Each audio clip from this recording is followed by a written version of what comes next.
Okay. Good morning, everyone. I'm San Francisco Mayor London Breed, and I'm here with Dr. Maria Su, the Director of the Department of Children, Youth, and Families, to talk about the challenges that the school district faces after their emergency meeting yesterday, and what the schools are doing with the City and County of San Francisco and our school stabilization team. I just want to start by saying that there are some incredible public servants, people who work for the school district, teachers, educators, and folks who day in and day out, they show up for our kids. And I want to appreciate their hard work, and I know this has been a very challenging time. I want to appreciate the school board members and the work that they are trying to do to get us on the right path as we go through this very difficult time. And I want to also appreciate the patience and understanding from many of the parents who have wanted, concrete information, and it's been challenging, communication overall. But this really isn't about blame. This is about providing solutions, getting to a point where we are making the right decisions that are going to help our children. And to also be very clear, many people know the mayor is not directly responsible for the school district. The mayor cannot demand anything of the school district. However, we will be working as a partner with the school district. This is not a city takeover. This is a partnership, one in which the school district has embraced because they need help in order to get through this very challenging time. And to also be very clear, I wouldn't be here if it wasn't for our public schools. I grew up in this city and I went to Galileo High School, Benjamin Franklin Middle School, Raphael Will Elementary School, which is now Rosa Parks, and that has shaped me into the person I am today, and so many others. So many people are successful in life because of our public schools. So I want to be very, very clear as to how important this is and why we have no other choice but to rally our resources and to invest everything we have into making our schools a success.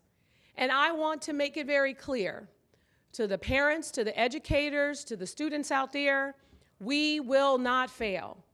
We will work together and we will get the job done. And we will put our schools on track for long-term sustainability, because the future of our young people depends on it. And the good news is that we are all working together. And I'd like to thank the president of the school board, Matt Alexander, and the members of the school board for their openness to work with us and to partner on this new stabilization team. This is an incredible step in the right direction. And to be very clear, I've also talked to the superintendent of schools for the state of California, Tony Thurman, who has offered support and clarity, and his team is working directly with us. We have right now 3 immediate goals, because ultimately we want to avoid a takeover from the state. We want to make sure that we build the capacity, we provide the infrastructure, we provide the changes to our policies in order to ensure long-term stability. But on a more immediate note, the school district is facing some serious financial challenges. And our plan is to go in and to make sure that by the end of this year, that we help them with a balanced budget, that we help them make the right decisions based on facts, based on data, based on real numbers. And I want to appreciate our former controller for the City and County of San Francisco, Ben Rosenfield, who has been helping with the school district and their finances and making sure that we have the most current and accurate information so that we are making decisions from a place of facts. That is where we have to start. And by the end of this year, the school district has to provide a clear plan and balanced budget to the state. And that is what we will focus on. The other thing that we need to focus on is the fact that we're dealing with some challenges with our various schools, whether it's class sizes, whether it's our lack of resources for our special education program. We are going to also be working to ensure that we address what those challenges are based on the schools that are experiencing the challenges with staffing and shortages and other things, in order to ensure that as we go through this process, our students are getting the support that they need. Ultimately, our priority in all of this are our kids and their future. The last thing that we will be addressing more immediately is what is on everybody's mind, and that is our school closures and what will happen. The fact is, we didn't have everything we needed in order to provide that information to our parents and to the public. And so one of the other things we will be doing is making sure that we know what is happening in each of every school, what the capacities of those schools are, looking at this from an equitable lens all around the city, so we're not just closing schools in the southeast sector or in one neighborhood or another, and focusing on making sure that we try to keep families and parents and other folks together. That plan has more work to be done, and we will be working hand in hand to make sure that we not only look at the facts, but more importantly, that we develop the right communication strategy. So when we are talking to the school communities, that we're talking to them to help them understand what we might do or might not do and how we're going to get to yes, and to make this transition as smooth as possible and as clear as possible. So we have a lot of work before us, but I want to just take a moment to step back. We were in a situation a couple of years ago, as many of you recall, with Laguna Honda Hospital. And many people thought during the pandemic that we would experience, a rise in the loss of life during that pandemic, and we saved lives. And more importantly, we saved lives at Laguna Honda. But we faced a possible closure.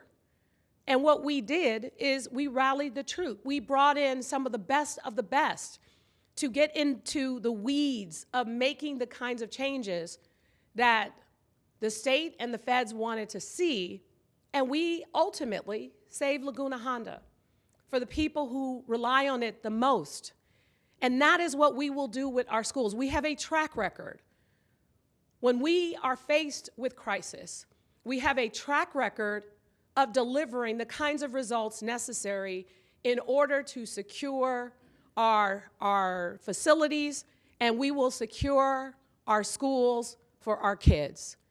And leading that team are those who are very much familiar with coming to the leadership roles that they have to help us address these kinds of issues. Maria Sue of the Department of Children, Youth, and Families, Phil Ginsburg, who is a part of the Rec and Park Department, the director, and a number of our other departments and their staff, some of their best staff, will be available to help in this particular instance. And to be very clear, when our schools were closed, when our kids had no place to learn, Maria Sue and Phil Ginsburg and their teams set up our learning hubs. We built schools from scratch when our kids had no place to go. And this is why it is important that they are a part of this process, because they know what it takes. But we also have outside expertise. This team will be supported by special advisor Dr. Carl Cohn, and he's professor emeritus and senior research fellow in the School of Education, Educational Studies at Claremont Graduate University. He's worked for other school districts. He's provided that kind of support in the past, and he will be an important part of our school stabilization team. So I want to be very clear. We are ready to go, and we will bring that clarity to the public and to the parents and to the educators and to the students.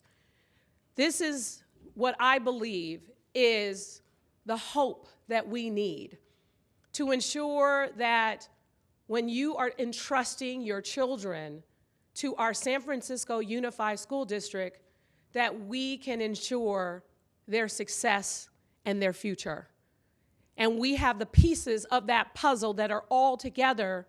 Everyone is rolling up their sleeves, providing their valuable expertise so that we could build capacity for our school district, so that we can focus on the short-term goals that we have, and ultimately the long-term impact that our school district will have on students for generations to come.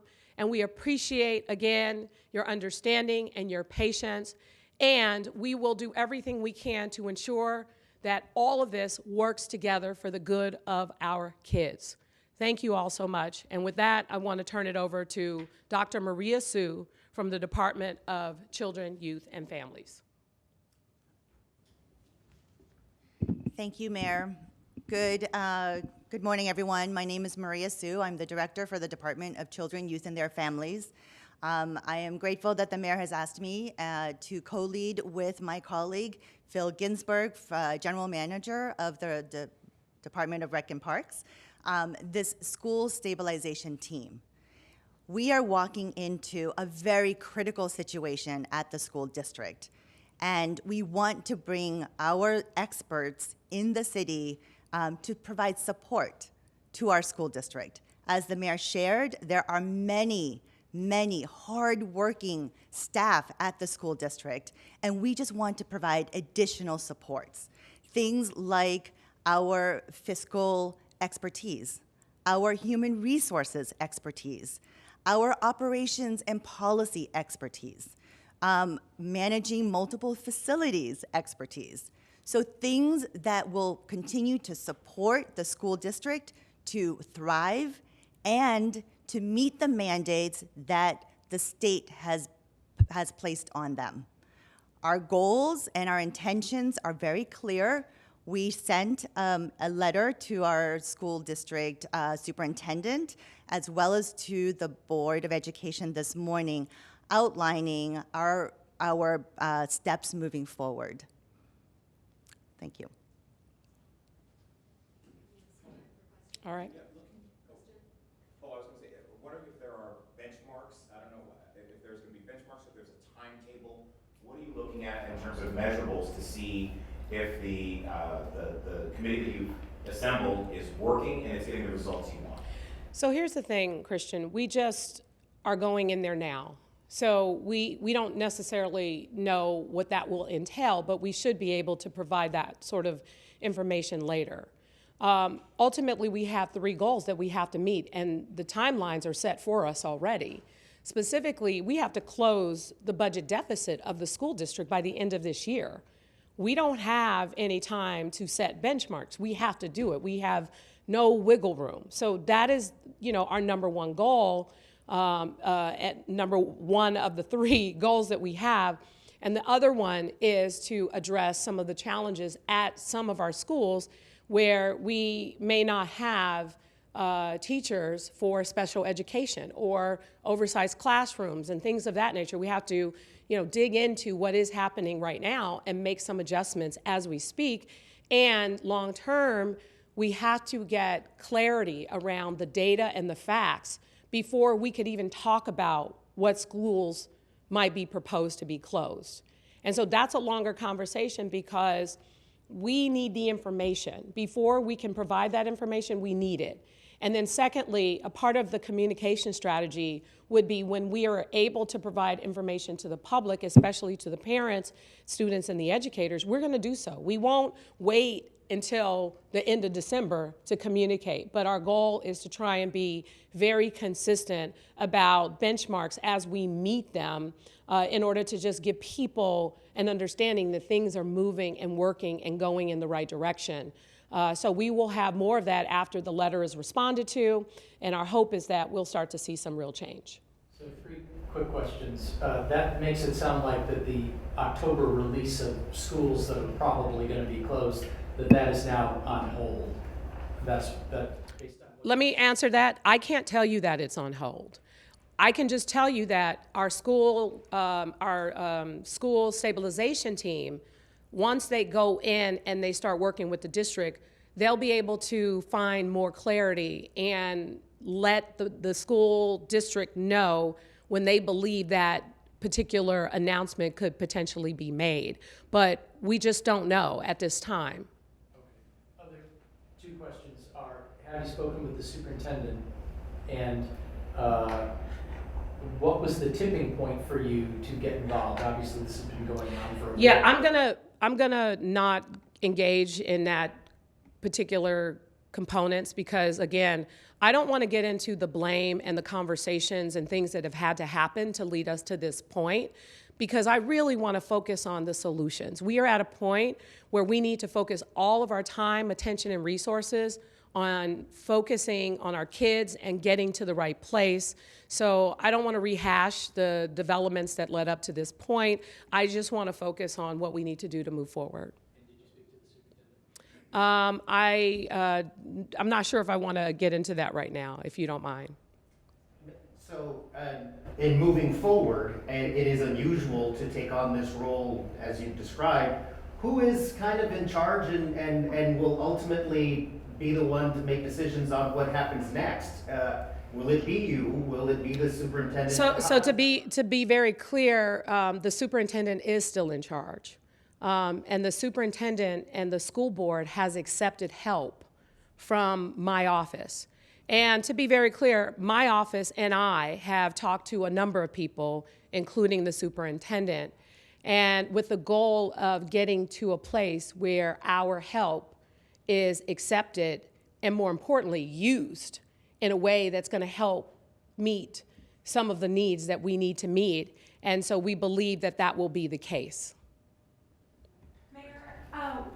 Do you still have faith in or confidence in the superintendent after yesterday's emergency meeting? And what is your message to parents who are really just fed up at this point with the delays and the new updates that keep coming in the pushes with regards to the announcement of the school closures? Well, I have heard from a lot of parents who are very excited about the city getting involved because there was too many questions, too much uncertainty.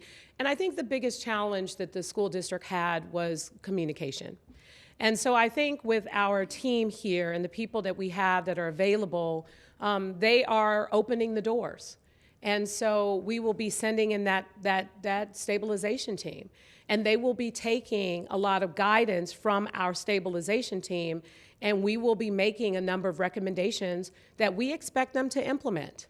So I would say to many of those parents that, you know, we need just a little bit more patience, but the good news is that we have some of the best, people who have proven track records of doing successful work, whether it's our controller's office, our human services department, my own policy team, as well as two incredible leaders of my departments of Rec and Park and Department of Children, Youth, and Families who have, you know, built from scratch hubs to help with our children.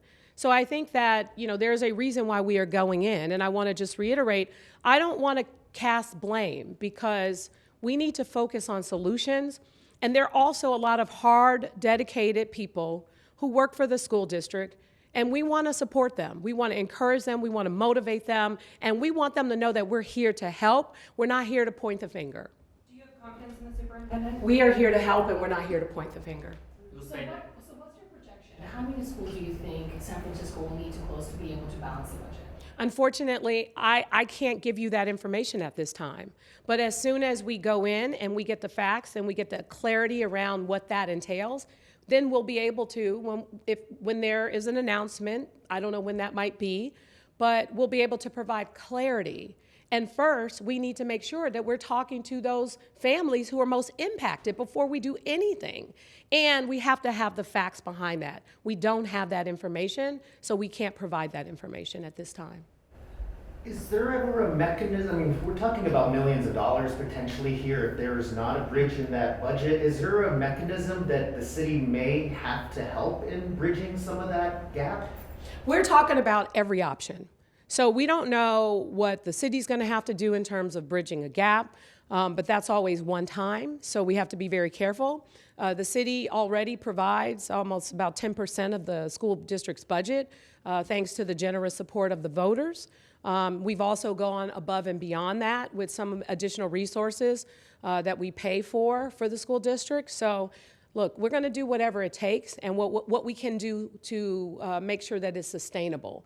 Because a one-time whole plug is not going to be something that's long-term stability. There are some things, as I said, we have to do more immediately, and then there's the long-term plans that we have in order to get it to that place. And I go back to Laguna Honda. It took us a little while to get to that place. It took us, more than, maybe almost 2 years. But the goal is to move in that direction rather than the direction we saw the district moving in more recently. This gives me hope. It gives me hope because we have people at the table that are capable of helping to ensure a successful future. Quick follow-up on that. I mean, part of the problem that we're seeing, not just in San Francisco and in the Bay Area in general, is that there are fewer and fewer children who are actually enrolled in public schools. I mean, that does create some structural issues. Is this a problem that's going to be in perpetuity because of that? Well, it might be, but again, we don't know until we get into the weeds of everything that's going on. We can do some data analysis and predict what might be, but ultimately, we have to make our schools more attractive by making them more stable and predictable. And that is our goal. That's what we plan to do.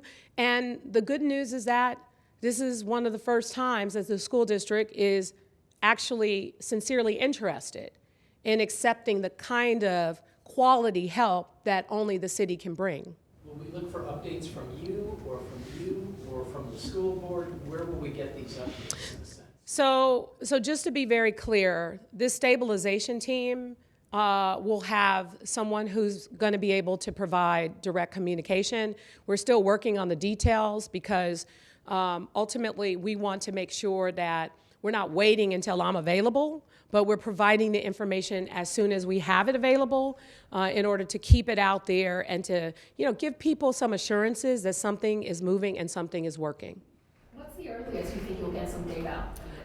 I don't know at this time, but as I said, this is only the beginning, and we are going in. The letters have been sent, the conversations are being had, the meetings are taking place today, and the goal is full speed ahead. And as soon as we have something, this is almost like going back to COVID. Remember when we didn't have all the information, all the data? And what I've tried to do throughout that time is keep you posted with the facts, because that's been the biggest problem, is information that is not clear. And then so many questions surrounding that information. We want to give you whatever we have as soon as we have it, and we will give you the facts when we do. Thank you.